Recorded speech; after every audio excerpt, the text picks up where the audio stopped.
Hello, good afternoon, sir. Mr. Dara, can you hear me?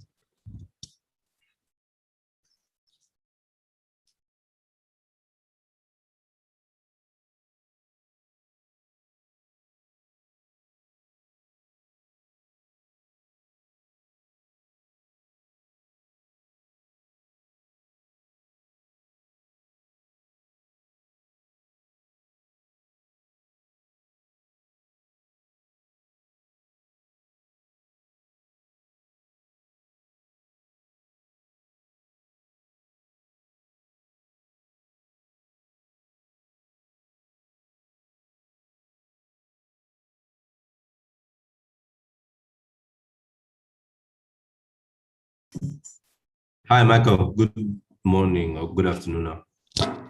Yeah, good afternoon, sir. So we'll be starting by 12:15 to allow others to join. All right, no worries. All right, thank you, sir. Thank you.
Hello, good afternoon. I cannot hear anything. Is it from my end?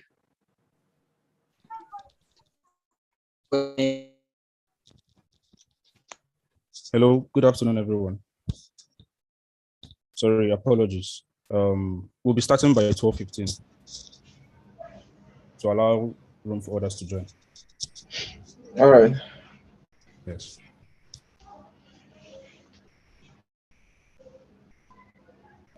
Good afternoon, sir.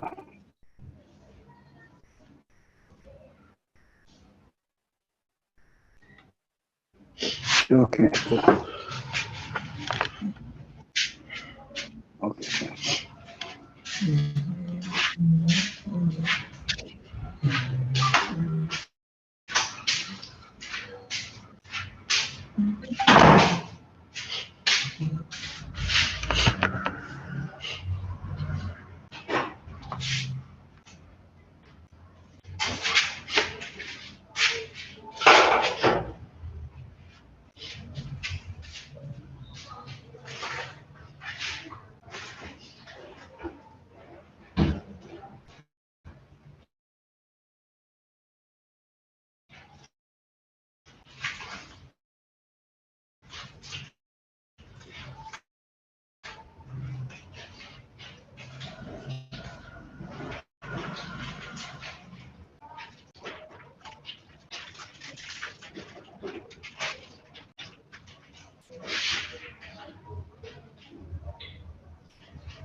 All right. Good afternoon, everyone, and welcome to Bincom Dev Center community events. This is our ICT Career Talk. We have this event every last Saturday of every month, and for this event, we have two speakers with us. Right now, we have one in the house, and we're still waiting for the other speaker to join. And the theme of today's event is networking for tech career growth. So I'll be introducing our first speaker. Our first speaker, his name is Mr. Dara Kokrik. He is a strategy and innovation expert with experience across consulting, financial services, ICT, media, sports, and marketing industries, where he has gained valuable insights and learned to thrive within diverse cultural environments. Before he joined NDIC, he was a senior consultant in Deloitte's West African practice, consulting on business strategy and operations, and leading and participating in cross-functional teams. He also served on its African innovation team and was selected by the firm's leadership as a member of the strategic COVID-19 Action Group Committee. Before Deloitte, Mr. Kokrik served as a product design and conceptualization manager at First Bank's Digital Innovation Lab, where he was responsible for digital transformation customer journeys across all channels and contributed to the innovative perceptual shift drive with the aid of new technologies, partnering business leaders and stakeholders. He holds a BSc in Information Technology from Kwame Nkrumah University of Science and Technology, Ghana, and he is a certified Scrum Master. So ladies and gentlemen, let us make welcome Mr. Dara Kokrik. Woo! Welcome, sir. Welcome, sir. Good morning, everyone. Welcome, Mr. Dara. Thank you for joining us today. Thank you, Michael, for that. Good afternoon. Good afternoon, everyone. My apologies. Good afternoon, everyone. So I'll be speaking on networking today. The topic for today is supposed to be networking in tech careers or for tech careers. But I'm speaking on strictly networking because I feel like if you understand the principles or guidelines for networking, you can apply it to different walks of life. So from your tech career to any other aspect of your life that you would like to. Give me a few minutes while I share my screen.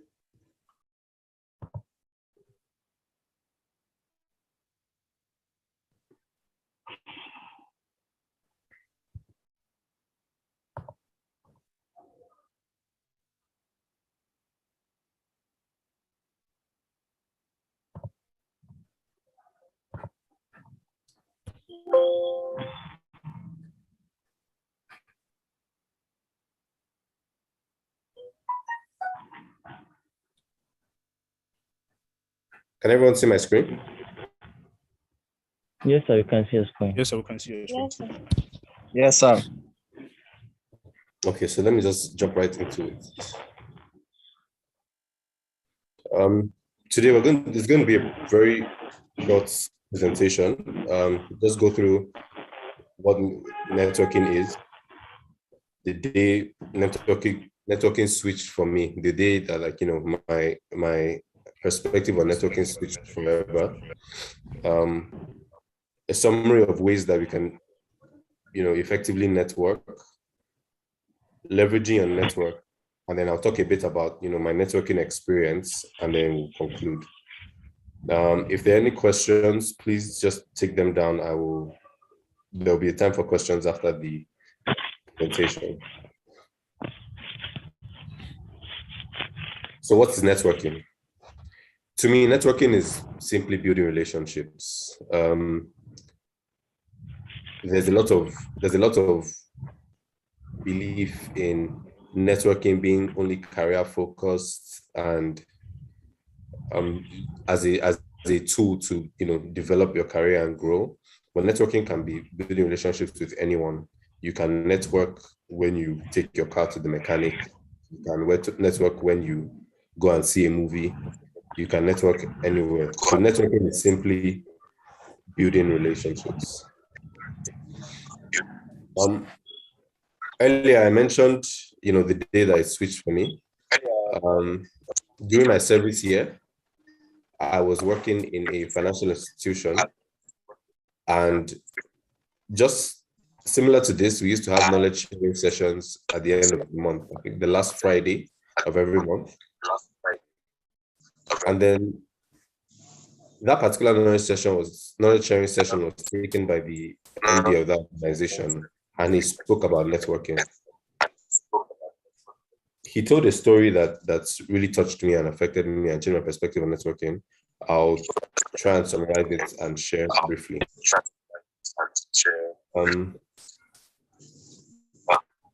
One day he took his son had been very sick, and he took his son to the hospital.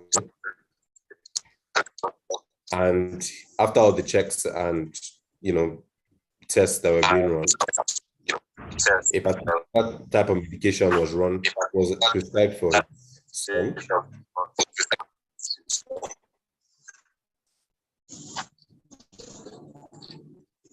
Please, I'm getting a bit of echo. Can you mute your microphones if it's not muted? Thank you.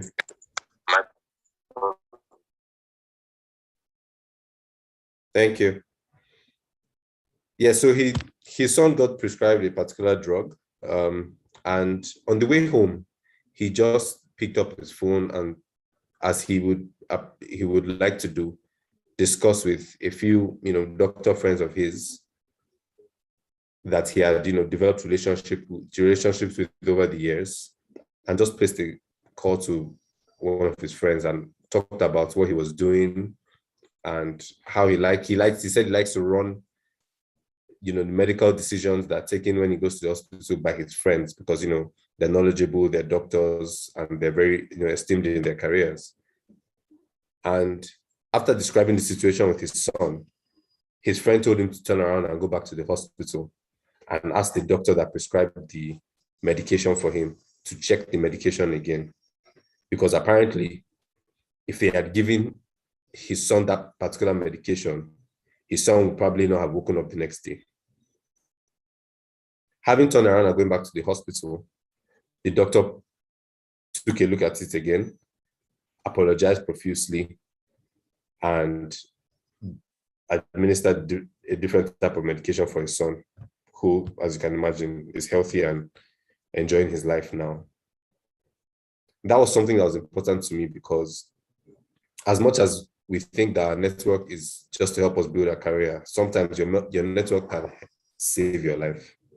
It literally is that important. And so from that day, networking became a thing that I did, not just for my career, which I have used strongly for my career, but just in general work of life. So we'll just move on to the 5 major tips I feel like constitute effective networking. The first thing I would say is strive for genuine connections. There's the focus on networking that says, or there's this predetermined notion of, I'm networking because I want this man to give me a job. I'm networking because I want this woman to help me out. Strive for genuine connections. Figure out ways to, build connections with people, develop them. Over the course of your building connections, you'll be able to find people would likely start to look out for you if your connection with them is genuine. A second part of effective networking is understanding your value proposition. So know what you are bringing to the table. Know it and know how it helps, how it could potentially help people. An example would be if you are, say, a software developer and you are in a particular, understand how software development and the skills that you have helps whoever you're engaging with, whoever you're connecting with, whoever you're trying to build a relationship with. The focus should be on how you can be of value, not what you can get from them. with this, I mean, this segues perfectly into thinking mutually beneficial relationships. Don't think get. Figure out how to give back. Figure out how to improve someone's life. And it might not necessarily be people you're trying to, you're actively trying to engage and get value from. But usually, as you start to, provide value and be able to help people here and there, it might be the person that you least expect that will be able to give you what you need or what you're looking for. Always carry business cards. This is something I learned very early in my career. I used to work with a digital solutions company, and the MD at the time used to say, never leave the office without a business card. Within a week of joining the organization, you get your business card. Never leave the office without your business card, because so many people meet so many people almost every day. Your business card is how they contact you after you've built a genuine connection. It's how they can refer you, or when they're speaking to someone, they can, hand over your business card and say, speak to this guy, talk to this guy, talk to this lady. Your business card is your go-to. You should never go, especially if you're networking physically, never go somewhere without your business card. This applies virtually as well. The virtual business cards, the virtual contact cards, always network with a business card. I think the most important part is building trust. Building trust also is connected to understanding your value proposition, and I'll get there. Building trust is, if I meet you today, it might take 5 years for you to do that thing that helps my career, helps my life. Basically, people only stick out their necks for people that they trust. It's as simple as that. You might be my friend. It will be tough to refer you to a circle that I respect if I don't trust you, if I don't see the value that you're bringing.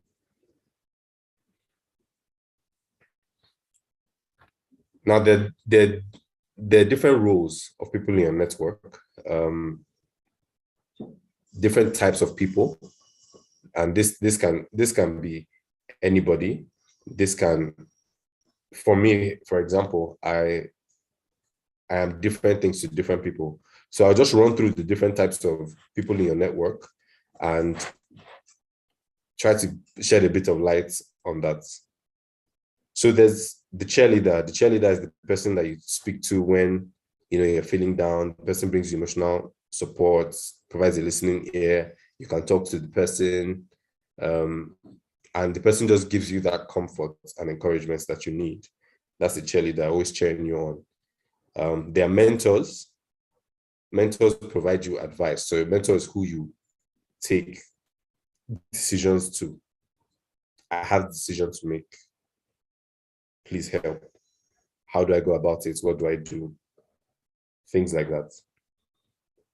Then there's the informant. The informant is, I like to see myself as sort of an informant. The person that's on ground, that knows what's happening, that shares, oh, hey bro, I know that you're interested in this. I heard this, and this is what's happening. There might be an opportunity for you here. Hey sis, it's been a while. I saw this opportunity and thought about you. Go ahead and do this. The adopter, the person that's, say for example, or you're starting out a business, you run a bakery, or you're, developing an app. The first person to buy a cake from you, the first person to download and install your app and use it and start, those are adopters, people that are really ready to take on your ideas and as we say, carry it on their head. There are people like that in your network, and you need people like that, because going back to value, customers buy from people that have customers. in general. So those are your first customers that you used to say, I have 10,000 downloads already, invest in my startup, things like that. The advocate is someone that, is always talking for you, speaking for you. Sometimes the advocate can also serve as, in a more career or within an organization, I would also say is also like your sponsor. A lot of the time there's a mix-up between a mentor and a sponsor. Your sponsor or your advocate is someone that's, actively speaking for you behind closed doors, who is, when you're in your office and they're trying to speak about, they're trying to decide who gets promoted or who gets hired, things like that. You're not in those rooms. You can't advocate for yourself at that time. Those are people that are speaking on your behalf. And again, people only do that when they see that you have value or can add value. And then the connector. The connector is the person that introduces you to other people, places, and potentially, financial support for things that you're trying to achieve. So a connector would help you, refer you for a job and put in a good word,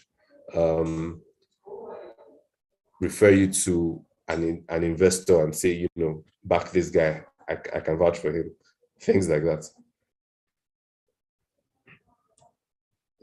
The second part of leveraging your network that I feel like is important to speak to is actually leveraging your network. Like as I mentioned earlier, one of the things you want to focus on is, how can I help or support people? How can I be of value? How do I, what's the common ground that I have with this person that allows me to even, get 2 minutes of the person's time? And after I get those 2 minutes, how can I help or support the person in a way that, helps me to hold the person's attention, helps me to be top of mind, things like that. We sometimes, put our people that we look up to on a pedestal and feel like they have life and everything figured out. But trust me, everyone has a way that you can help them or support them. It can be something that's never related to career, but everybody has a need. Try and think about how you can help people in your own way and support people. I'll just run through the common ground points that that can usually help to kick off your connection with someone. So their identity, shared beliefs. If the person is a Muslim, you can talk about religion. If the person is a Christian, maybe you guys go to the same church. It can be you both, it can be, I believe that, excuse me, it can be anything, certain principles that you work by, work ethic, anything like that. So then there's operations, priorities. I have a group of friends that we talk about, things that are important to us in terms of priorities in our lives, in our careers, things like that. They're good parts of my network, and exponentially it expands. So I become part of their network, and then I have access to their own network, so as they do mine. And so those are and we met in an organization, just going to work every day, having conversations with your colleagues, and you find out that, okay, we have shared goals, we have shared ideas, we have a common way of thinking, things like that. Sometimes it can be resources. It can just be, I'm interested in building an estate. I run into someone else that's interested in building an estate, and then you guys get along, and the lady says, okay, let me give you, let's partner on this, let's build one estate together, and then continue to grow like that. It can be anything. Personal shared network, shared social network from LinkedIn is a very important tool for networking. I use LinkedIn a lot. LinkedIn is like my Instagram. It is you know, when you wake up in the morning, most people check their Twitter or their Instagram first. I go to LinkedIn. That's for me, because I'm very interested in networking and actually, you know, building real solid relationships as much as I can.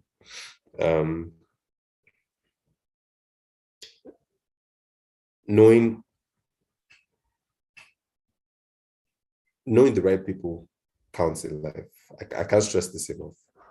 I mean, we all know the general term of, oh, connects. I have connects for this, I have connects for that. Knowing the right people counts.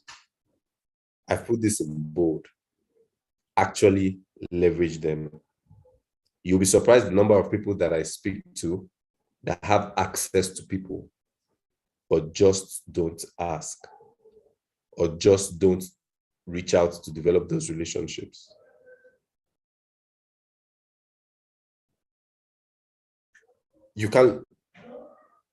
Your network is available to you.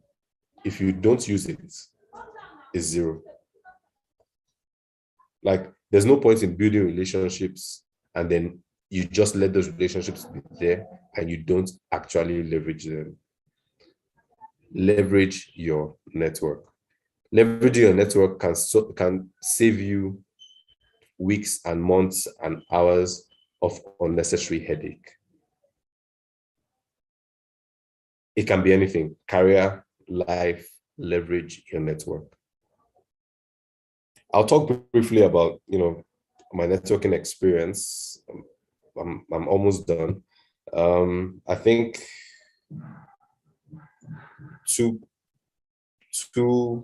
I'll speak about 2 or 3 different experiences and then move on to the next slide. I think one thing let me start with saying that as you meet people, most people network for, you know, career. Most people network for, you know, how can I make this next move? How can I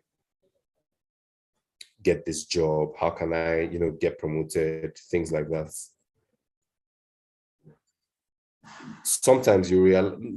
Most times you realize that your career and your personal life will intertwine and merge. So don't compartmentalize people into just one part of your life. People have their roles, like we saw earlier, their roles in your network, but they can play those roles across different aspects of your life. For me personally, my network includes my partner, my family, my mentors, my sponsors, you know, colleagues, friends. I've already spoken about, you know, how I'm part of a particular, you know, group of people that started out as colleagues, but now are like family to me. I'll give one example or 2 examples and then I'll just move on. Earlier in my career, I was working in one of the biggest banks, in First Bank. And if you know First Bank well, you know that the employee size is huge. So over my time there, I was doing a lot of work with, you know, because of the team I was in, I was doing a lot of work across, like, you know, different stakeholders at senior management and executive level. And then I approached one of the, you know, senior management staff and just, you know, spoke to her. I was like, you know, I've seen her in meetings. I've listened to how, you know, she thinks, how she does things, and I'd like her to just, like, you know, be a mentor for me.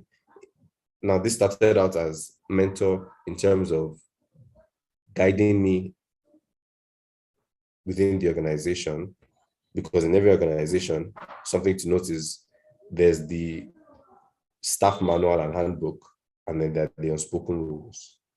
So you need someone within the organization that has experience that can guide you through the unspoken rules of the organization. And she agreed, and, you know, from time to time we would meet, just talk about how things going with work, and, you know, what's issues I'm having, what challenges there are. Usually I would try to ask her, if there's any way on my end I can, help with what she's trying to achieve strategically at work as well. And then as we got to talk more and more, it started to move from career to personal life.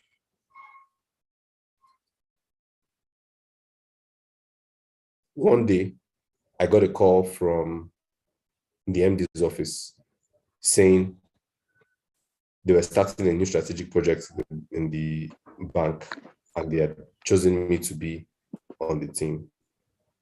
Now, this was surprising to me because, obviously, how many times do you interface with the MD of a bank that has that employee strength? But my mentor had become my sponsor in that case and was in the conversation and said, you know what, I know a young guy that we can trust to become part of, a team that you're looking to achieve this new initiative for the bank. And that's how I got on that project. It was the first women network project, and it was a special project that's very important to the bank. And as a young new entity that had barely been in the bank for a year, I was picked to be on that project. Those things stand you out in terms of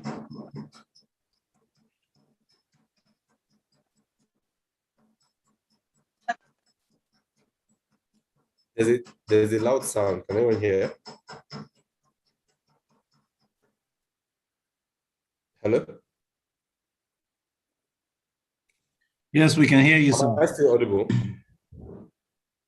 Yes, sir. Yes, okay. Thank you.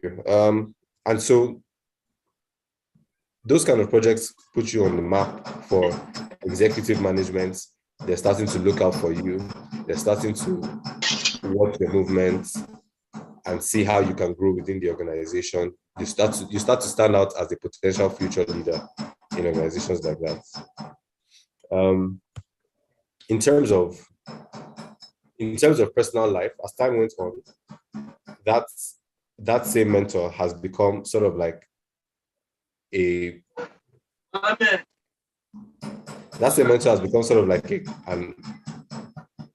counselor for me in terms of life, in terms of my relationship, in terms of access to people that I would have never thought never thought within a short period of time I would have access to, just by building trust, showing value that I can offer to her as well, and building and maintaining the relationship.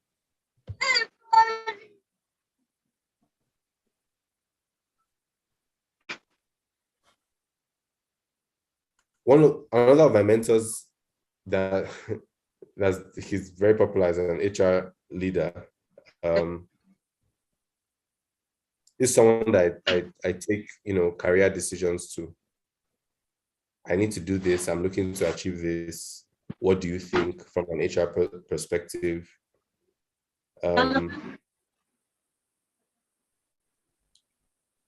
But just by simple conversations, you learn new things every day. So when I was leaving First Bank to join Deloitte,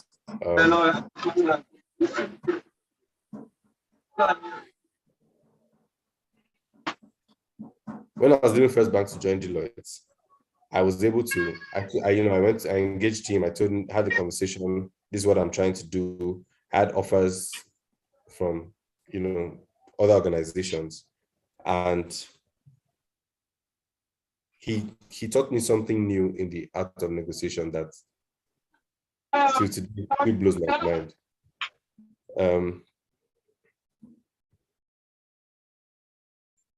He just a simple sentence. He was like, when you get an offer from this organization, tell them to give you a week or two. Let's look at it, let's discuss it and make a decision. Now me, at that time, young guy just trying to, grow my career. And the situation of things in Nigeria and people getting jobs, it blew my mind that it was possible to ask an organization to give you an offer and give you 2 weeks to look over the offer and before you make a decision. At the time, all I knew was they give you an offer, the offer is good enough for you, you jump on it right away, or you decline and you keep it moving. I did that, I think during our negotiations, I did that once or twice. And every time I came back, I got a better offer. Now, these are things that I could only have learned from someone in my network. I would have shortchanged myself a great deal if I didn't have someone in my network I could take these kind of matters to. Someone that's not just saying things based off of what they think or an idea, but someone that has, the experience, someone that puts in the work and is sitting on and is in his field. And so the person knows what they're talking about. So those are, for me, for example, my past, say 2 or 3 jobs have come through referrals. That's how important and potent your network can be for you.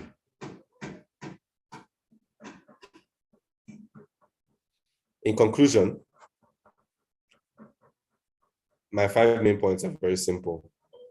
Number 1, know your stuff. It is easier to build relationships and grow a network and do what you need to do if there's competence and value behind it.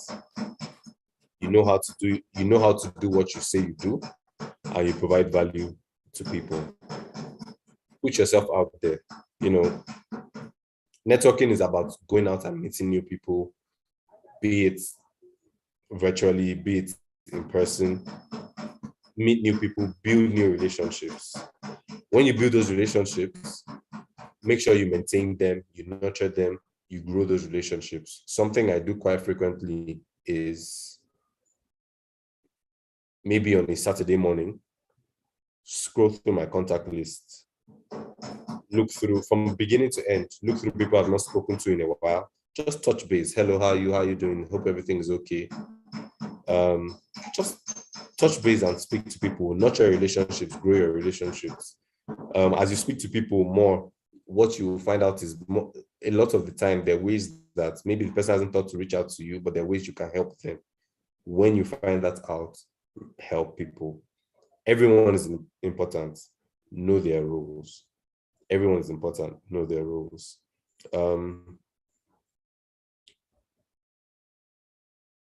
I think an example or a lesson that I learned earlier in my career was, especially for this point,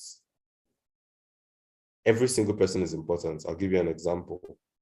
If you're trying to see, say, the governor of Lagos State, and you get to State House, you get State House, you're trying to get an appointment, and his PA comes out and tells you, oh, sorry, the governor is not around. And then the security guard or the driver says the governor is around. More likely than not, that governor is around. A lot of people forget certain levels of people and don't consider it networking. Someone's driver can be your friend. Someone's security guard can be your friend. They hold vital information that can help you. If someone's driver tells you that the person is around, you are more likely to be more perseverant in trying to get an appointment, in trying to, or actually getting the appointment, or at least you have the knowledge that, okay, I'm here, I can wait, instead of just leaving. So things like that. Every single person that you meet is important. You just need to know their roles and the roles that you play for them as much as possible. And in conclusion, networking never ends. Networking never ends. You can attain what you imagine is success in your career, and you'll still need to network. Thank you.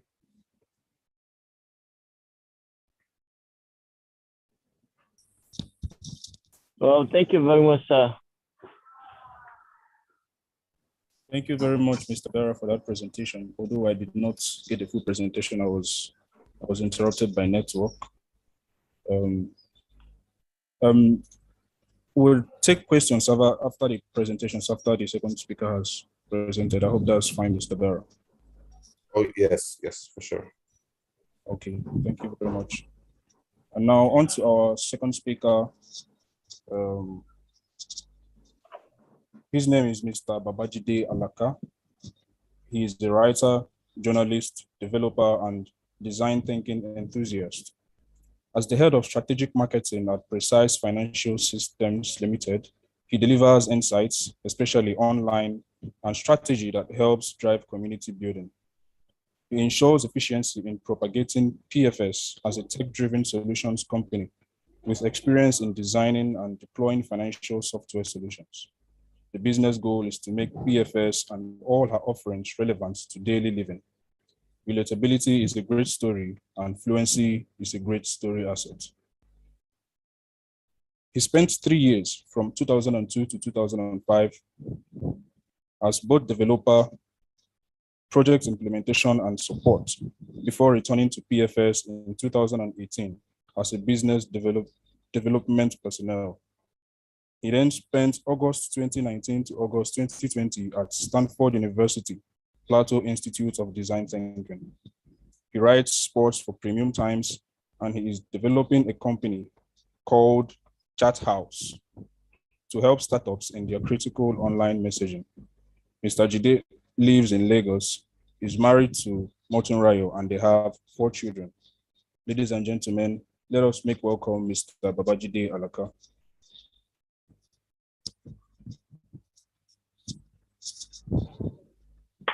Welcome, sir. Welcome. Thank you so much for joining us. Sir, you're muted. We can't hear you.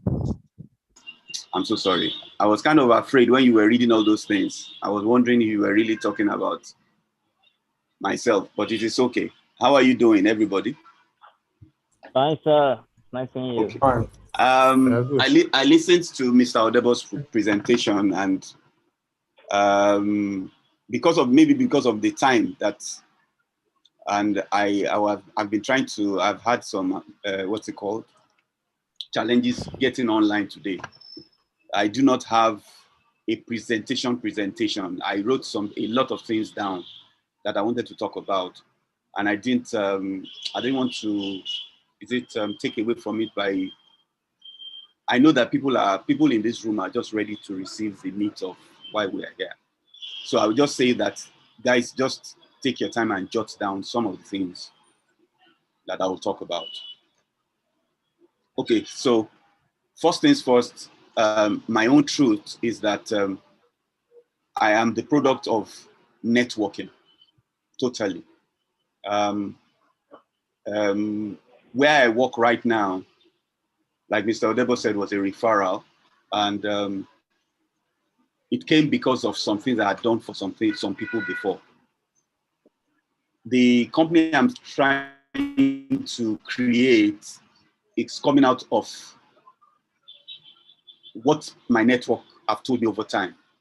And life itself generally, like Mr. Odebo said, is a product of networking. I will use marketing interchangeably. In my profile, I was proud to show myself as a design thinking advocate. So the first thing I must pass across is to explain why this means a lot to me and why it should to you. The major thing I learned in design thinking is that we need, all of us, no matter the age, need to have a child's mindset. So if you use that in that context, if we ask ourselves, how does a child make friends? Or how does a child expand his or her own network? We'll find out that the major criteria for children when they are in the midst of other children is that they don't have any baggage. They don't have any tank that is full of either judgments or perceptions. They just enjoy meeting another child. And then before you know it, they've devised a kind of play for themselves and they are having a nice time. Now, for me, that is the attitude to use for networking. You cannot go into relationships already having formed opinions. Like, okay, what do I want to get from this? I know we live in a country that is largely suffering from poverty. So most relationships are actually driven by what we can get. We understand that. Now, those kind of networks never work really. They never give results. They are never progressive. Why? Because we've already determined, even from the word go, what do I want to get from this person? Now, I'm not saying you shouldn't have a goal or have a primary thought of what you want to get from any relationship you have or you want to develop. But the point I'm trying to pass across, the most important point I'm trying to pass across is you cannot have determined the entire gamut of what that relationship would give to you. Mr. Odebo kind of alluded to it. He started the relationship as a mentoring thing. Before he knew it, it had dovetailed into a personal relationship. Now, if he had, at the beginning of that relationship, just told himself and become stoic in the fact that I want to get this 1, 2, 3 from this relationship. By the time the thing was trying to dovetail into a personal relationship, he would have had, what's it called? Some doubts, because that was not what he wanted to do from the first place. So for me, the first thing, the greatest learning experience is to have a child's mindset. Child's mindset. Every point, every minute of a child's day, every child, all the child's strength and passion, I directed at enjoying the moment, getting something from the moment. A child gives everything every day. And if you want to build networks, we must be ready to give everything every time. Let me quickly say that I got into ICT by pure accident. My major motivating factor when I wanted to do this was to be able to, I wanted to be a petroleum engineer at the very start of my life. And that ambition was driven purely for money. I know how much engineers, especially petroleum engineers, make, especially on site, with their on site. And that was my primary driving force. All I wanted, make lots of money. When that dream, and I call it a dream, got truncated, NIIT, I know most of you know what NIIT stands for, was selling the next best ideal. I could get trained as a developer as a way of getting a job abroad. I'm talking about 2000, 2001. The marketing gimmick was that there were jobs waiting for those with the kind of skills that I wanted to be trained in at NIIT. Now, if you are getting the gist of this story, it is that all I wanted to do was actually make money and be comfortable. None of these dreams, and I call them dreams because they were more about making money than making me or my future. So first things first, if you are thinking of building a career in whatever field, is the driving factor should be, yes, you're going to get paid along the way, but what effect is this going to have on my life? And what effect is this going to have on life itself? If money is the front and the back of every dream and every goal that we have, we're not going to have good careers. We're just going to get disgruntled from one career path to the other. I've gone through the whole gamut. So let's go back to networking. I got my first job in Mobile as an accounts trainee, working in the procurement department, because somebody who knows me knows somebody else and put my name forward for my employment. I got it. 2 years down the line, when I was feeling itchy, I met a friend who we had gone to secondary school together, who had actually started a company and needed somebody who had the kind of skills that I had at that time. So I changed jobs. Now, those are two jobs that I've gotten into without actually seeking employment. So let me continue. The third job I got as a journalist, I got it through referral. The fourth one, also as a journalist, I got it through a referral. Moving on from there, my fifth job was through a referral. The job I am doing now, I got it through a referral.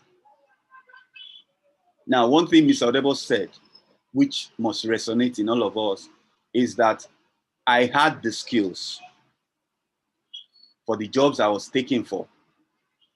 The only thing was that when the jobs became available, I was the first to be thought of to fill those positions.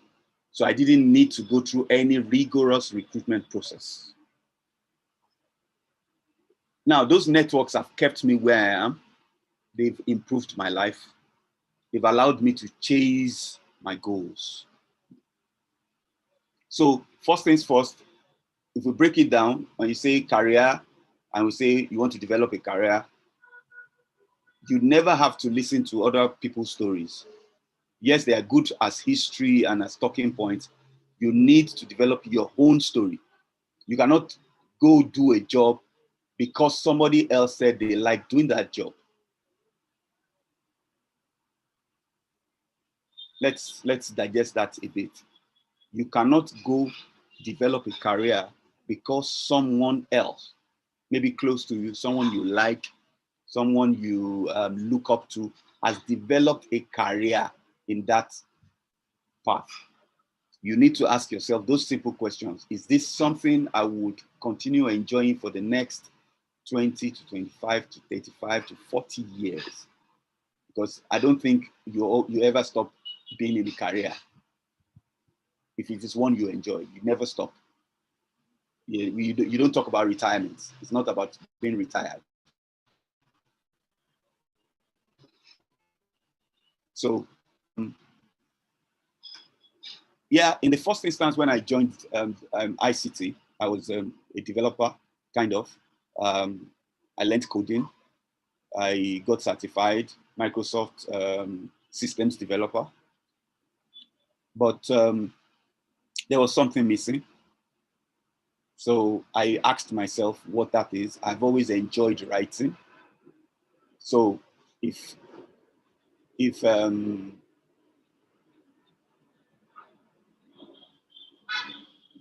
I asked myself what I really wanted to do was just to write, even though I had all the skills to be a developer, to be a support staff, customer relations. All I wanted to do at that point was write. That was what was going to give me more joy than what I was doing. But thankfully, the confluence of words, coding, development, and everything came together on the internet with what we called social media. So everything came together for me. I became a digital marketing person in 2015.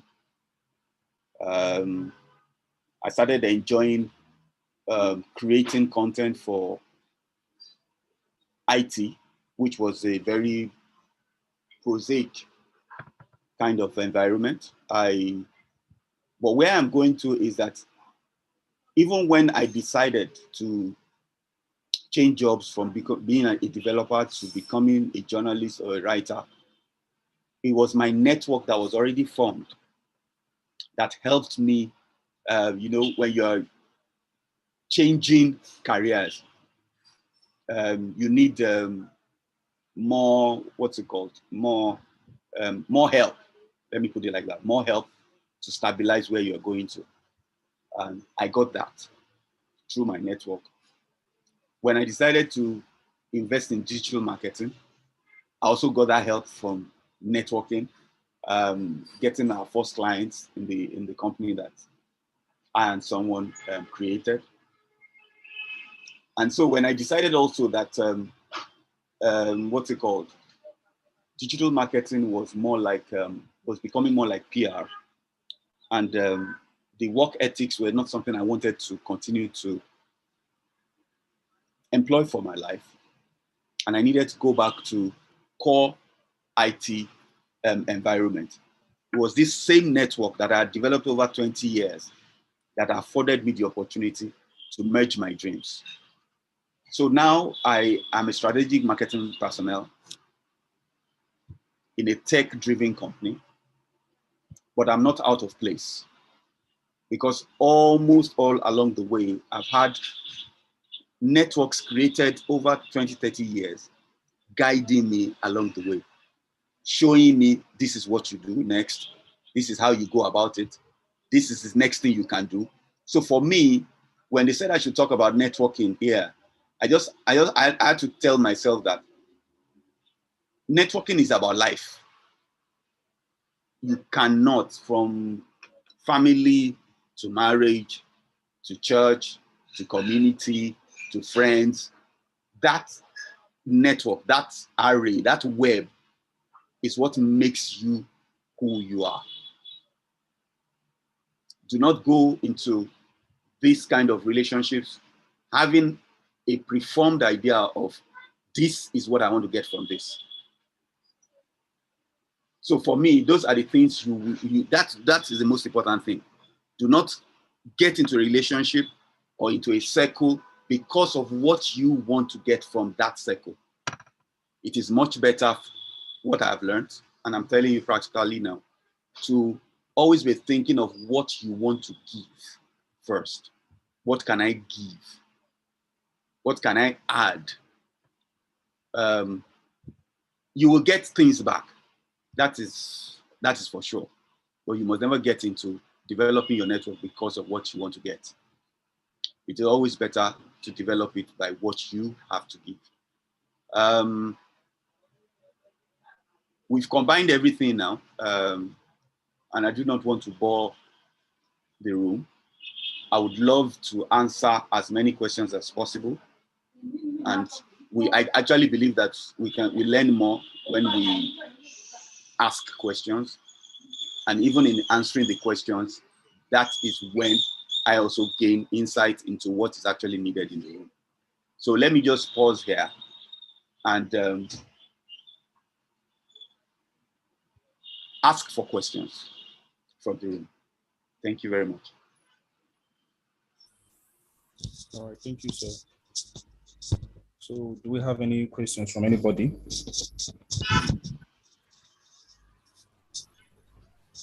Please, if you have questions, this is the time to unmute your mic and ask.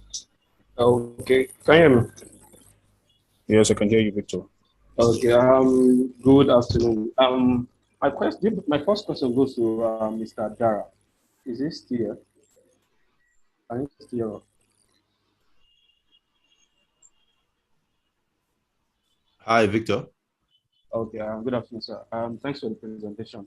My question is, the way you choose the mentor, is it that you just go online, like think of who is in line with what we do, or we can just pick anybody? I hope you get that question. Yes. So for clarity, what you're asking is, do you just go online and pick anyone, or how do you choose a mentor? Is that what you're asking? Yeah, something like that. Because I before now, I don't really see a mentor like how should I put it, like someone that will guide me. I just believe in what I do and in God. So with what I've been hearing so far, it seems it's really important. So I'm just wondering, is it that I'll just go to like LinkedIn, because majorly I'm always working and try to connect. That's what I'm trying to.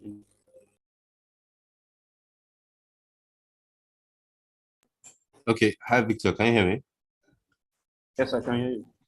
Okay. So what I would say is, one, the first thing is you need to figure out what exactly you want out of mentorship. So, and that's will help you to decide not just like who it is, but the type of person that you want to look out for, right? Um, I'm if you work in an organization, I like personally, I like to find a mentor inside my organization that's maybe at an executive or senior management level. If you don't work in an organization and just do your own thing, I would say look out for, do research on people that are maybe in the industry that you are in or you're looking to join. Also, you should also try and look out for what's like the type of people. So for example, I like examples. It helps with explanations. You can see two people that have similar profiles, are industry experts and all of that, right? But you also need to try and identify, and this might come with having like preliminary conversations and just reaching out to them if you don't know someone that's close to them already, because your network can also help you with that, with actually finding a mentor. So you might want to know the type of people they are, because you also want a mentor that works with the type of person you are. Now, it doesn't mean that get a mentor that will not be tough on you and whip you into shape. It just means, like, if you are worlds apart and can't really communicate, and the person the person can't really see where you're coming from or where you're trying to go, even if you're within the same industry, the person might not be a great mentor for you. There are people that are in the same industry that don't necessarily think this in the same lines that you do. So those are things I would say you should look out for. But the most important thing would be for you to decide what exactly you are looking for. Like, okay, I want a mentor, but for what? Do you get what I mean? Like, it's and that is not, it's dynamic.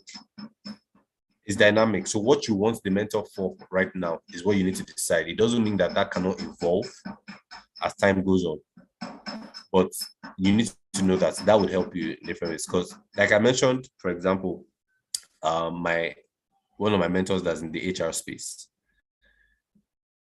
he's very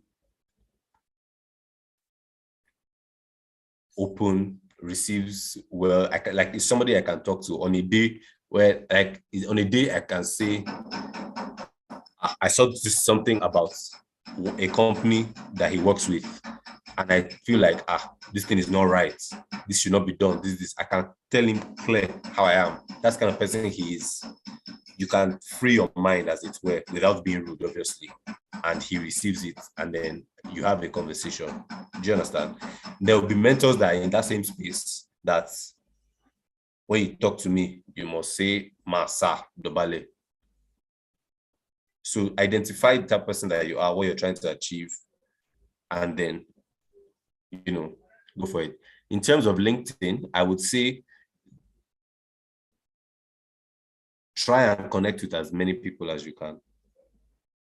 It gives you diversity and breadth in terms of your network. As time goes on, try and also engage people on a one-on-one basis. Because like on LinkedIn, you can just connect and not say anything, and you guys will just be connected to each other. But also, so that gives you breadth. For depth, you need to be able to engage them one by one. I hope that answers your question. Yeah, it does. But I still have 2 questions. But okay, If you've answered one. If Michael permits, go ahead. Okay, Mr. Michael, you permit. Yes, go ahead. Okay, so the first question you've obviously answered it, which is I wanted to ask that can someone have more than a mentor, like probably 2 or 3? That's what I wanted to ask, but you've answered it. And the second question is, when you ask someone to be your mentor, they also have the right to either accept or decline. So my question is, if they decline, what should be the next step, or what do you feel someone can do?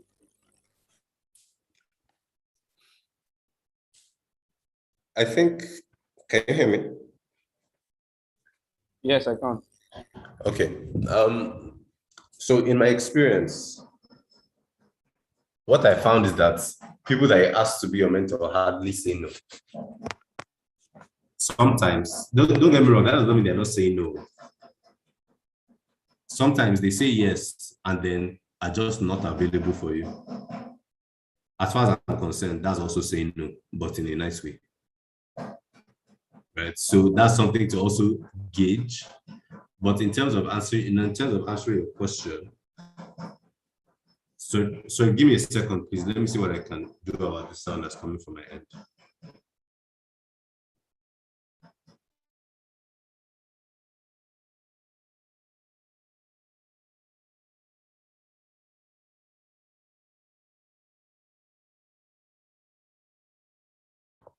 Hello?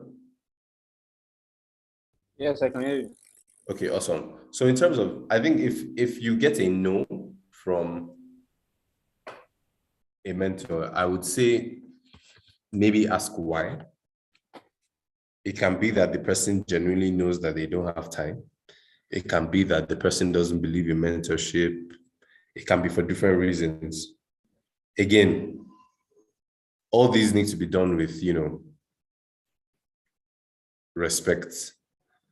Someone says, I won't be your mentor, and you just say, why not? But in general, ask why, try and understand the reasoning behind it.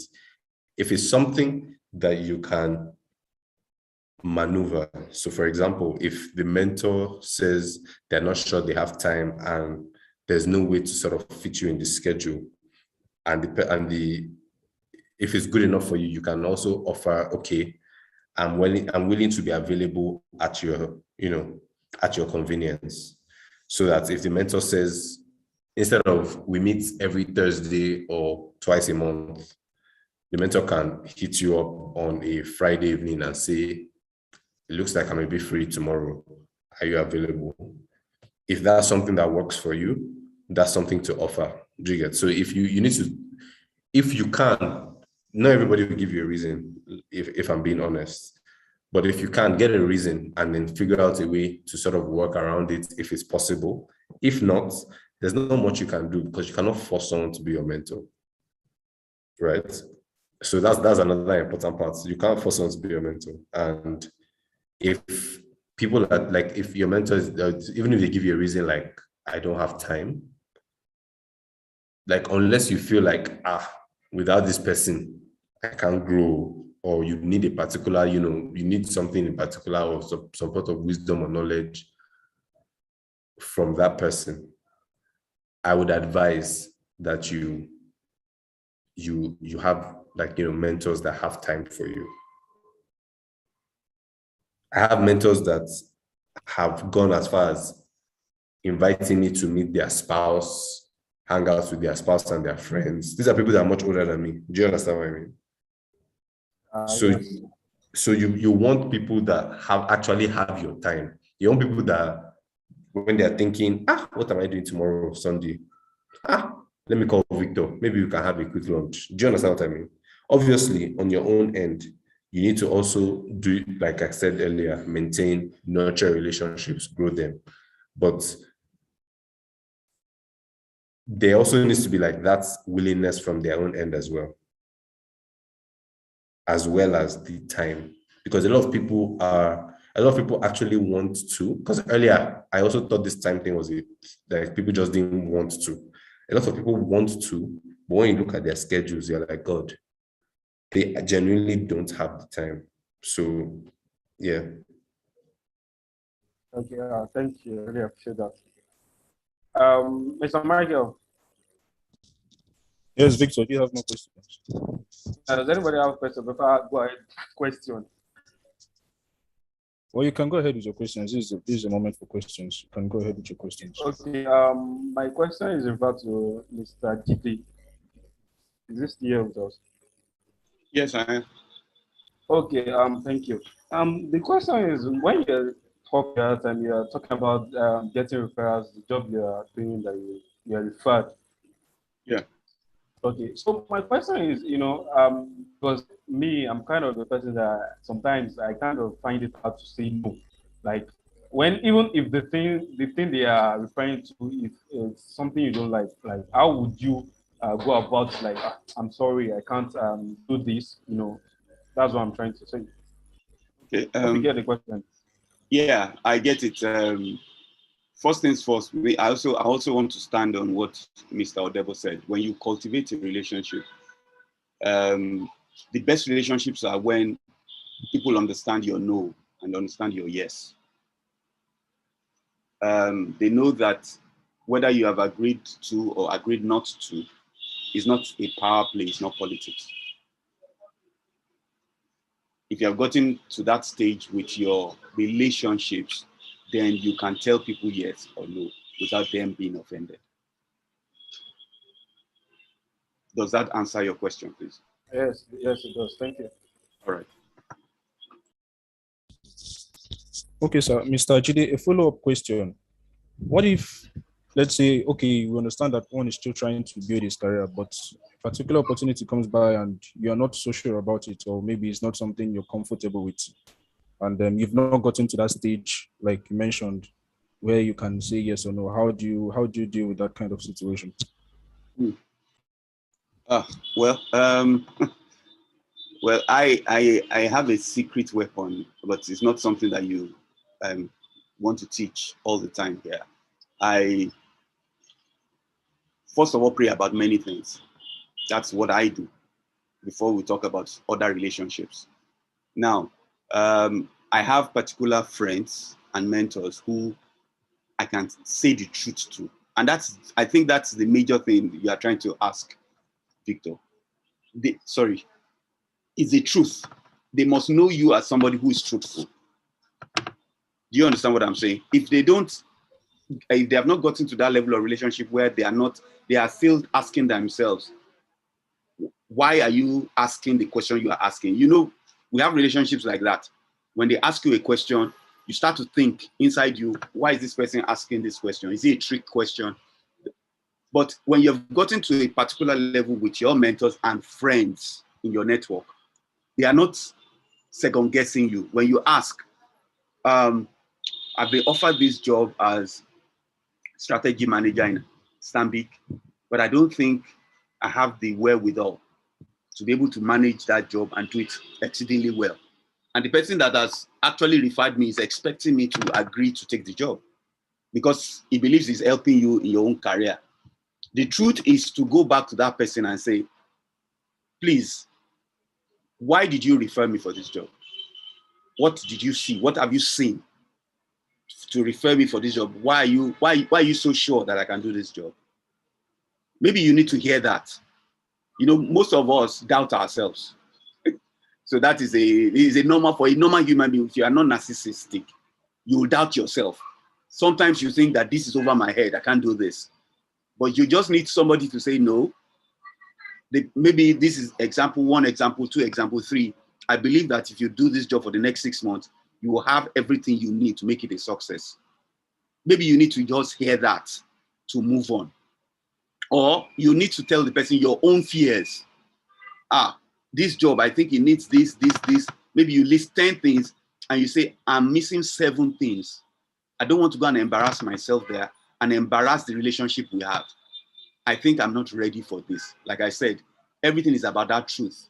If that person is not second guessing you and says, oh, I see what you're saying. Okay. You don't need to take up this job now. But those 7 things, you need to work on them because I still want you to go ahead in this line in the next 9 months. That's what I think. Let me just jump in here. Yeah. Let me jump in here.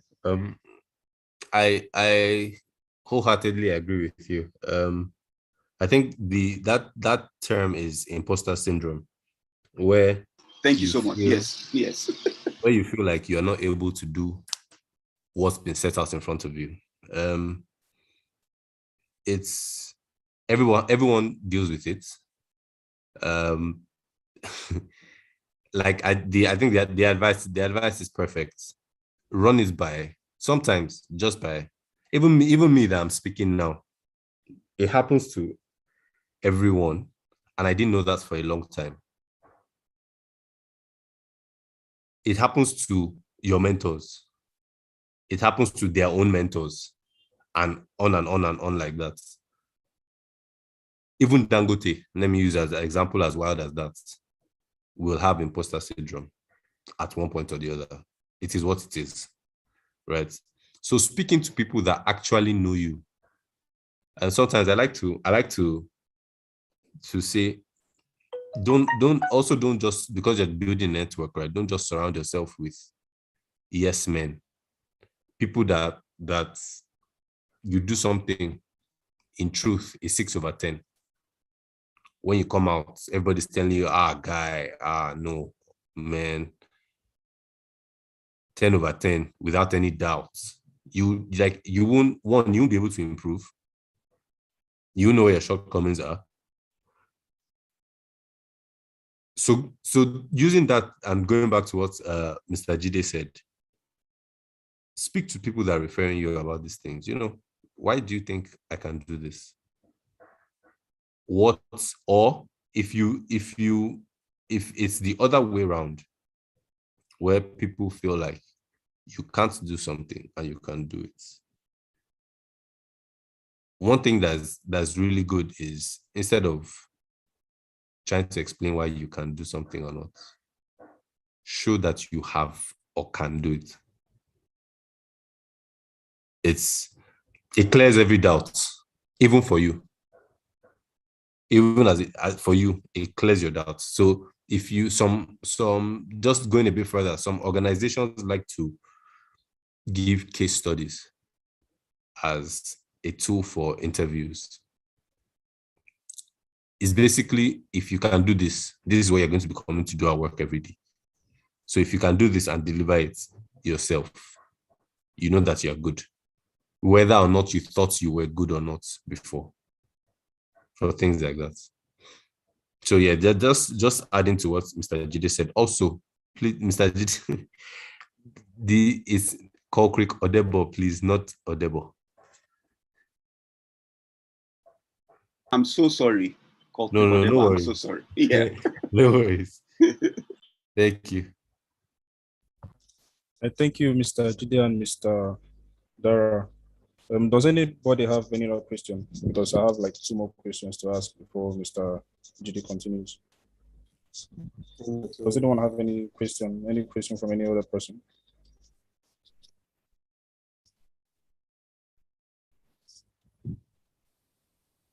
Okay.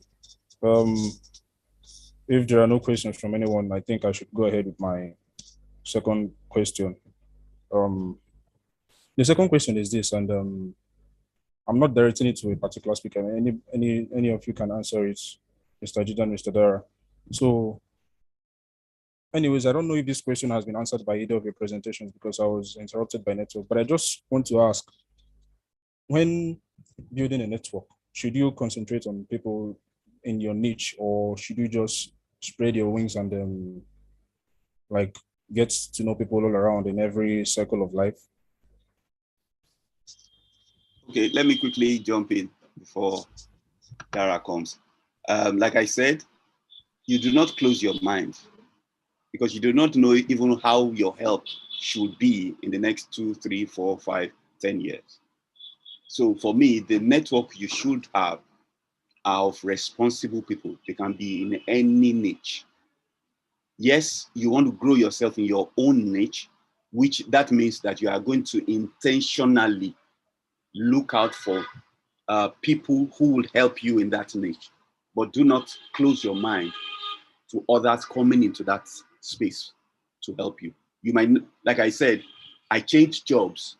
If I had just, held on to the, as in being dogmatic about developing a particular network, I might not have been able to get the referrals I got at the times that I needed them. Okay, thank you, Mr. Jide. Let me Okay. add to that. I think for me personally, I would say diverse. Be as diverse as you can. I'll try and give an example. Sometimes it's not just about you. Like I was, when I was answering Victor's question, I said, when you're using LinkedIn, try and connect with as many people as possible, because you never know. I know how many people have reached out to me on LinkedIn because they saw that I was connected to one other person and they were trying to reach that person to offer the person a job. At the minimum, it's happened at least 4 times. And so these are not necessarily people that I have an everyday relationship with, but I send them a message. Hi, Michael. This recruiter just reached out to me and is trying to get in touch with you.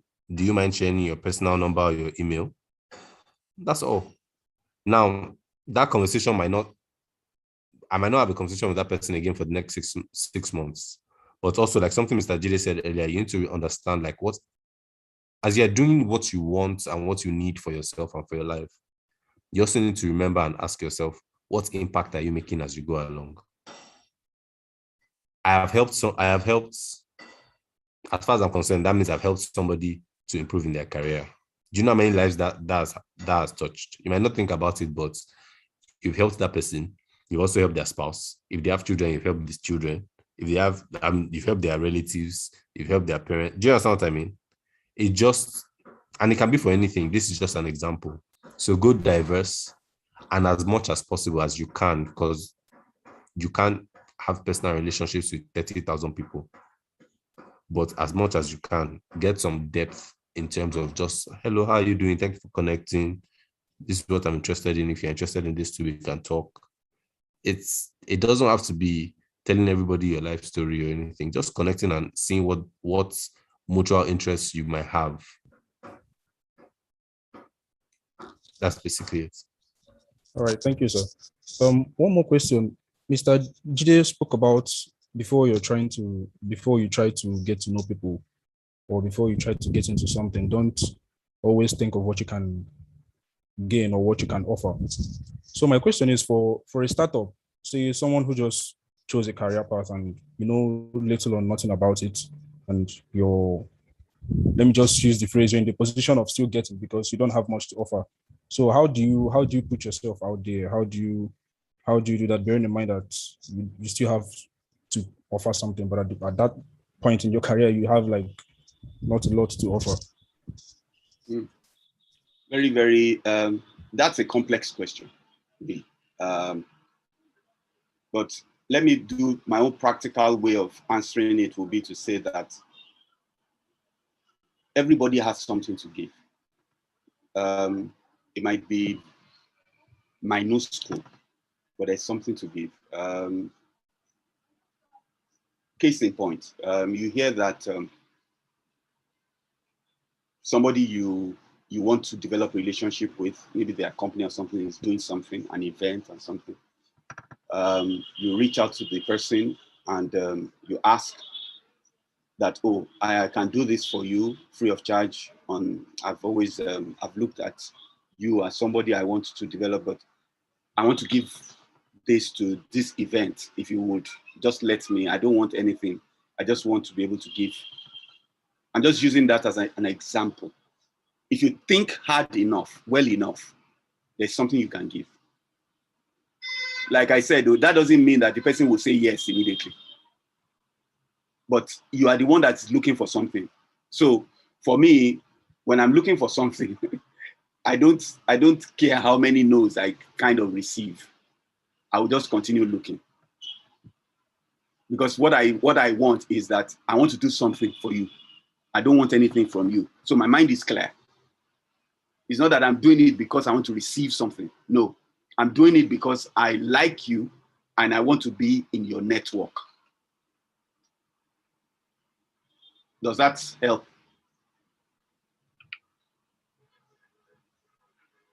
Does that help? Does that answer help? Michael, you're muted. But let me also try and jump in here. Right? I feel like when people say I have nothing to offer, is usually because there's an idea in your head of what you think the person wants or what you think the person will expect of you. There's a question or a saying that says, what do you give someone that has everything? But the real answer to that is nobody has everything. For some people, I know I have a friend, if I'm recalling correctly, I have a friend whose giving, as it were, is speaking to one of her mentors' kids, because the kids like her, and so they like to spend time with her. And so sometimes on a weekend, she just goes to the house and spends time with the kids. Her mentor has, those few hours to just take a break and relax while she's with the kids. Obviously, they have a personal relationship up to the level where she can go to their house, but that is giving. The giving doesn't have to be something that's big. I think the idea is the idea that we have in our minds that makes us feel like sometimes you have nothing to offer.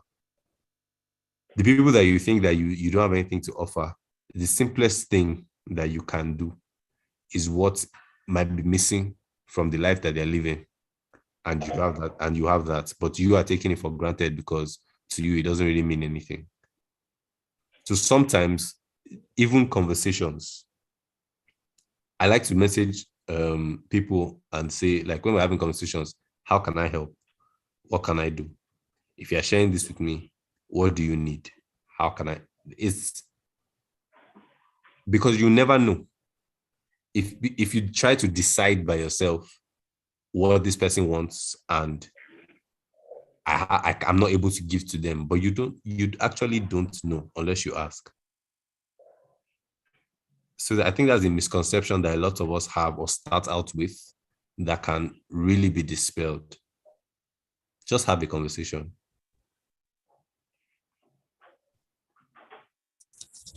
Okay, thank you, Mr. Dara. And thank you, Mr. Jide, although I was locked out, so I didn't get everything you said, but I got the point actually. So basically, it doesn't have to be offering something from your niche. It can just be anything at all, a simple conversation or just doing something for free, if I'm right. That's right. You mean being nice? Being Okay. nicer. Okay, I'm sorry, I kind of have one last question. Sorry for my questions. No problem. Go ahead, Victor. Okay, so my question is, Mr. Dara said something the other time that one of his mentors told him about when they gave you a job and you just like 2 weeks or so to go through it, and from there they upgrade the offer. Okay, so my question is that we now we are just starting up. I know probably because that works for you is because you've gotten to a level. Hope you can see it. Can anybody see it? Yes, Victor, I can hear you. I Oh, assume everyone can hear you. okay. So I mean, I feel that happened, or I feel that happened to you because you've gotten to a certain level. We are just like starting up. I don't think that is visible for us. We can't just tell a company that that is just accepting people and we like let me go through this in next 2 weeks to see the offer. So I feel what can we do as as we are just starting up? That's my question. Um, for clarity, when you say what can we do you mean in terms of when you're negotiating and all of that? Yes, sir. Yes, sir. That's what I'm saying. Okay. I think to first let me dispel an assumption that you've made. What was I? I was not at this level. I'm doing air quotes. I know you can't see me, but I'm not at this level. I was not at this level or at that any big boy level, as it were, that you're assuming I was when that was happening.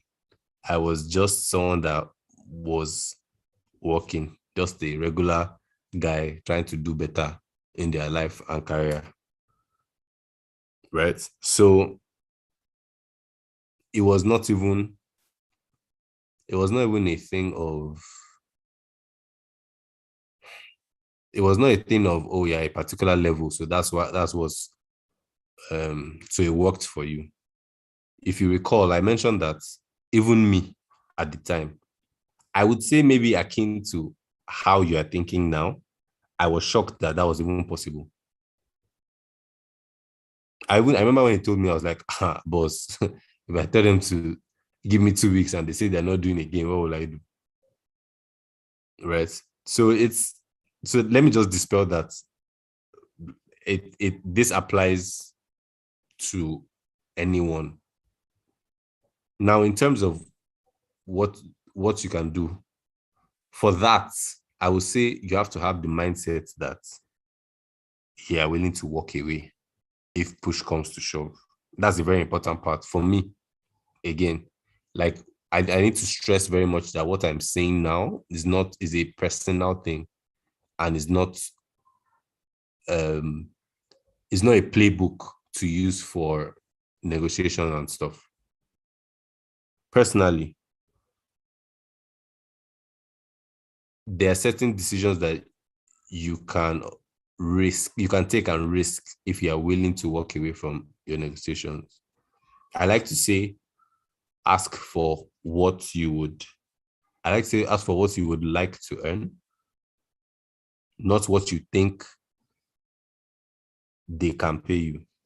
They're two different things. Usually, in my experience, the first thing that you are offered is usually not what you can get paid at the job. It's just what is easy for them to pay you, usually. And again, let me put a caveat here. I'm more speaking about, like organizations than one-man businesses. So I need to clarify that very, very. I'm more speaking about organizations than one-man businesses because it's structured. It's not at the behest of one person. It's also a different thing entirely when it's an organization that is compensating you as opposed to someone that feels like they are personally giving you money. So those are different things. That so back to ask for what you want to earn, and also know where your limit is in terms of negotiation. So if you wake up and say you want to earn 200K, know in your mind what your limit is. If your limit is 150, you know that at 149, I'm walking away from this job. I'm just giving an example. You need to know that for different reasons, because these things are, there's no hard rule to this. These things are very, very, very extremely contextual.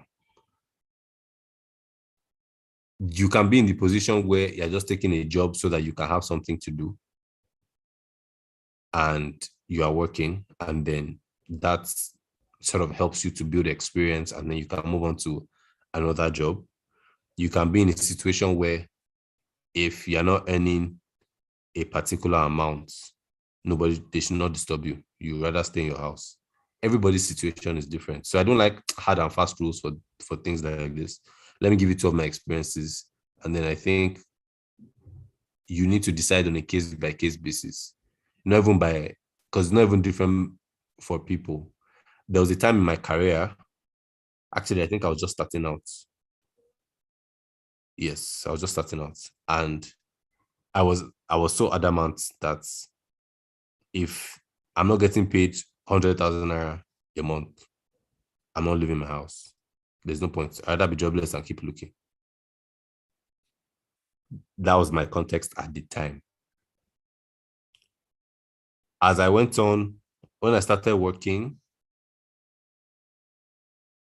I think a couple of years, maybe 2-3 years after, I worked with an organization for 1 whole year. 1 whole year, I didn't get paid salary once because the company could not afford it. There are two different scenarios, two different contexts, same person.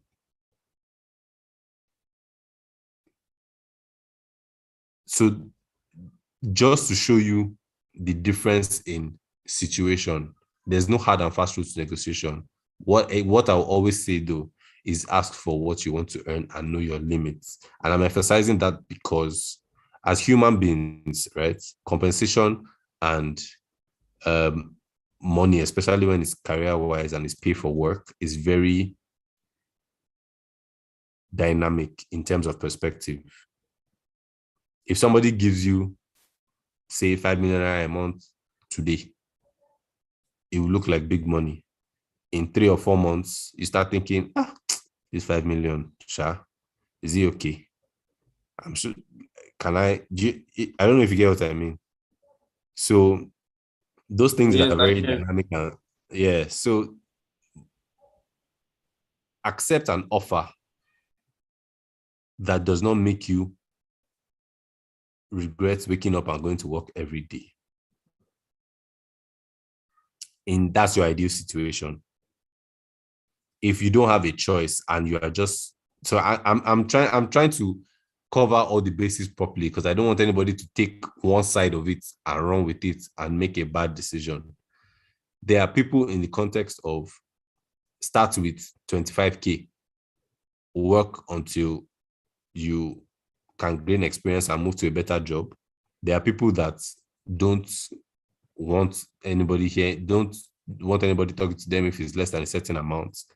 There are people that are willing to work for no money right now. Everybody knows the situation they're in and the context. But before you take up that job, actually have a conversation with yourself and know what you are getting into. So if you are saying, okay, this 50K, I'm accepting it. Don't now go to work and be angry and be irritated because of do you get what I mean? Like, you can want better. You can even talk to your network about earning better and how the money is not enough for you. That's fine. But don't now dislike going to work and doing your job because you need to also remember that you are the one that accepted it. Like, nobody is forcing a contract on your head. So know it and think about it carefully whatever decision that works best for you. I don't think there's a hard and fast rule to this, especially in Nigeria. It might be easier to do in other climes where it is illegal to pay it's illegal to pay a working professional below a certain amount, and then the government will actually come for you. Do you understand what I mean? So do what's best for you, but think about it thoroughly. If you need advice, which I actually think is something that people don't do enough of, because for some reason, we are always hiding job offers and from each other. I don't know why. That's something that I still find strange in People are scared. It's something that I still find strange. But what I found out is, look, it's unfortunately, it means you are more vulnerable to people because you've shared what you would term sensitive information with them. But you tend to get better advice and you tend to make better decisions. Also, accepting an offer is not always about money. Remember that. It's not always about money. People that know me know that I like money. Actually, I like good life, and it takes a lot of money to live a good life. I think that's actually the way it is. I like good life, and it takes a lot of money to live a good life, and hence I like money because it funds my good life. But as much as I do, I have had offers where I could have potentially been earning like 50% more than what I was earning, and I took the lower offer. Do you get what I mean? So let's say somebody wanted to pay me 1 million per annum. The other firm offered 1.5 million. I still chose the one that was 1 million. Money is not everything about an offer. Don't forget that. I hope I've been able to answer your question. Yes, sir. Yes, I really appreciate it. Thank you. Thank you, Mr. Dara. Mr. Babajide, would you like to continue? Do you have anything else to give us? Not really. Everything has been said. Don't let us bore by repeating what has been said. Okay, no problem. Thank Thank you. you very much, Mr. Jide and Mr. Dara. Just for clarity, does anyone have any other question?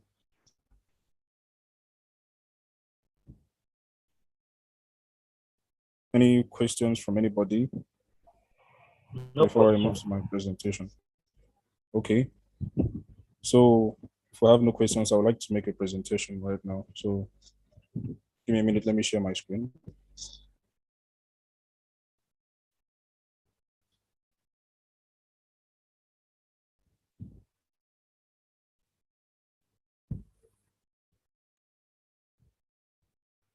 Okay. So first of all, I'd like to thank everyone for attending this event. This is one of our community events, the Ict Career Talk, and it is powered by Bincom Dev Center. So just a minute. Okay. So it is powered by Bincom Dev Center.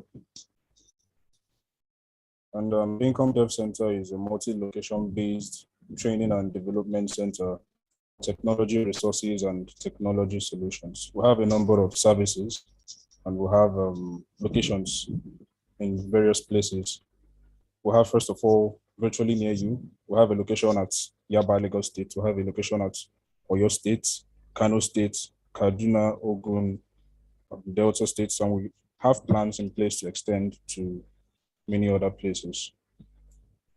So some of our services include the Bincom Academy, the Bincom Tech Internship, the Bincom Tech Apprenticeship, the Bincom Community Events and Projects, and the Light Space.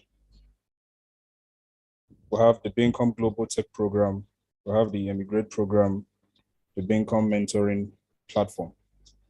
So let's drill into some of these services.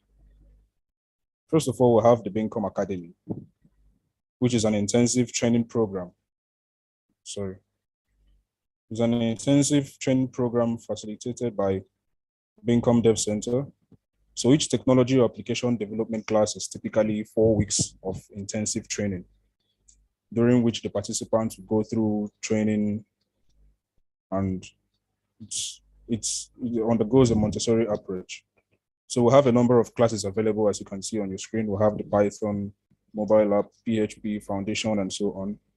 So to see a full list of our classes, you can visit bincom.net/academy to check the classes out. We have the Light Space, which is a co-working environment that provides helpful workspace intended to encourage collaboration and drive innovations in the startup ecosystem. So we have spaces that are created and designed for various events like seminars, conferences, and get-together. So we have this Light Space in all of our locations at Yaba, Ibadan, Kano State, Kaduna, Ogun State, and Delta State. So if you'd like to find out more about the Light Space, you can visit blog.bincom.net/campuses. The next service we have there is the Bincom Community Events and Projects. This is one of our community events, the Ict Career Talk. So these events are geared at giving back to the community and building the tech ecosystem. They focus on informing and exposing the youth to the current technology trends and how to prepare for the future in technology. So these community events are divided into 5. First, we'll have the masterclass, we'll have the meetups, we'll have the idea sharing. This is an example of the idea sharing, the Ict Career Talk. We'll have Explore on the Move, and we have Challenge and Brainstorm. So some of our other initiatives include the Bincom Tech Network. So this Tech Network is a platform used by the Bincom Academy for collaboration purposes. So interaction with facilitators and participants happen in a dedicated channel for each of the knowledge tracks. And we have the Bincom Tech Club as well. So for our meetups, we have meetups for the various knowledge tracks. We have the PHP meetup, we have the cloud hosting meetup, which was formerly Amazon Web Services meetup. We have the Angular meetup, the digital marketing meetup, data science, Lavero/E, and DevOps meetups. And for our master classes, we have the Bincom Startup School, Social Lender Digital Financial Services Masterclass, and the Technology Enhanced Learning Series. And for idea sharing series, we have the Bincom Ict Career Talk and Immigrant Open Day. So the next service there is the Bincom Global Tech Program, which is a solution to launch your tech career globally. So this program is based on 3 key pillars, which are to learn skills, gain experience, and gain exposure. And it goes for a fee of 1.2 million naira. But if you're interested and you don't have the money, you don't have to be intimidated about that price, because we have a program, the income sharing program, which allows you to learn tech now and pay later. So I'll be playing a video that explains the Income Global Tech Program and the income sharing agreement better.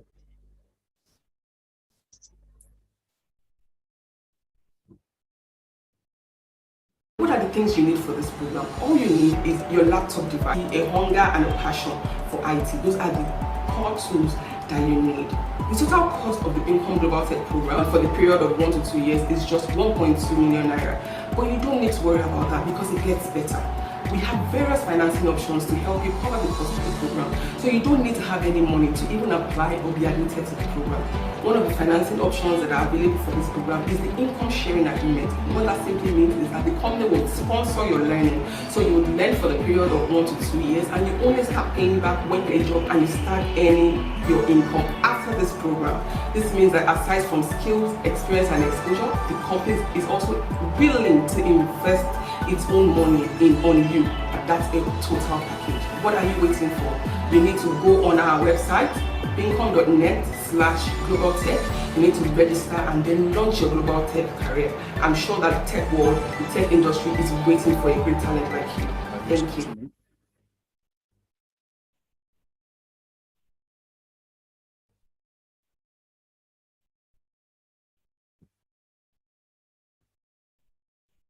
Okay, the next service there is the Immigrant Program. Sorry, am I still on? Can everyone hear me? Yes. Okay, thank you. So the Immigrant Program provides tech-enabled visa opportunities for people in tech, either the business side or the tech side of tech. So it gives opportunities to live and work in countries like the USA, UK, Canada, and France. So to find out more about this service, visit bincom.net/immigrate, or you can call the number that is displayed on your screen. So moving on, we have the personalized consultation session, which lasts for a period of 30 minutes to 1 hour and goes for the fee of 200,000 naira. And we have the Immigrant Premium, which goes for the fee of 1.2 million naira. So you can find out more information about immigrant services and pricing at blog.bincom.net/immigrant pricing. So we have the My Circle Ambassador program, which is a program that allows you to earn while you learn. So Bincom Dev Center Ambassador Campaign is a partnership with My Circle, bringing the ability for people to earn from their network and positive social influence. You earn 10% from Bincom Dev Center for any of its services which you refer. So for example, you earn 10% of the payments made by a prospective Bincom Global Tech Program participant referred by you, which is 120,000 naira. That's 10% of 1.2 million naira. So you can contact us, you can send us a mail at bincomdevcenter@bincom.net, or you call the number displayed on your screen, or visit our website, www.bincomdevcenter.com. So at this point, I've come to the end of the presentation. If you have any questions for me or any feedback, please do let me know.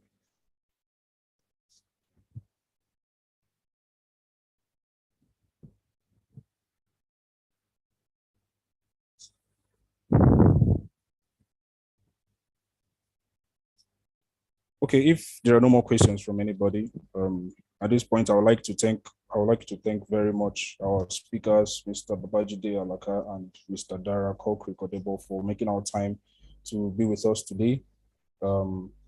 Personally, I've learned a lot from the both of you today. It's not every time we get seasoned people to speak to us for free. It's actually an honor to be part of this. And I believe my colleagues as well and others who were present in this session today have learned a thing or two about networking. And we would definitely put into practice what we've learned. We'll definitely do that. Thank you very much once again for being with us today. And at this point, I would like to bring the session to an end. Thank you everyone once again for being part of us today. And do have a lovely day and enjoy the rest of your weekend. Thank you guys for having me. Thank you. Thank you very much, sir. Thank you for having me.